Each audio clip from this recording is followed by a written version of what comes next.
प्रिय आई, माझा जन्म झाला तेव्हा तुझ्या सुद्धा मातृत्वाचा जन्म झाला. मी या जगात नवीन आणि तुझ्या मातृत्वाचा सुद्धा तो पहिलाच अनुभव. लग्नानंतर चक्क 5 वर्षांनी जन्मली.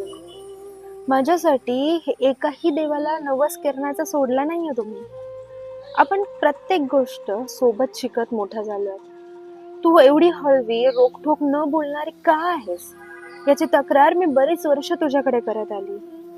तुझ्या अशा असण्यामुळे मी सुद्धा तुझ्यासारखीच हळवी आहे आणि त्यामुळे मला खूप काही सहन करावं लागतं. आणि ही माझी नेहमीची तक्रार तू शांतपणे ऐकून घेतलीस. पण मी पाहिलंय तुला सहन करताना, म्हणून मी त्या सवयी मोडल्या. तो स्वभाव बदलण्याचा प्रयत्न केला. आणि स्वभावाला औषध नाही हे असं का म्हणतात हे मला तेव्हा कळालं. याची जाणीव मला खूप प्राकर्षाने झालीये की मी तुझीच सावली आहे. तू कुटुंब जोडत गेली, कुटुंब जोडत आली आहे आजवर तू. आणि या जगातली प्रत्येक एक महत्वाची शिकवण दिली आहेस तू मला. तुझ्या हातच्या जेवणाची सर कुठेच नाहीये आणि ती चव माझ्या हाताला कधी येईल देवच जाणे. हवी आहे ती चव मला. तुझ्या पदरी इतकी माया देवाने दिली आहे, ती माझ्या पदरी कधी येईल माहित नाही. तेही कदाचित देवालाच माहिती असेल.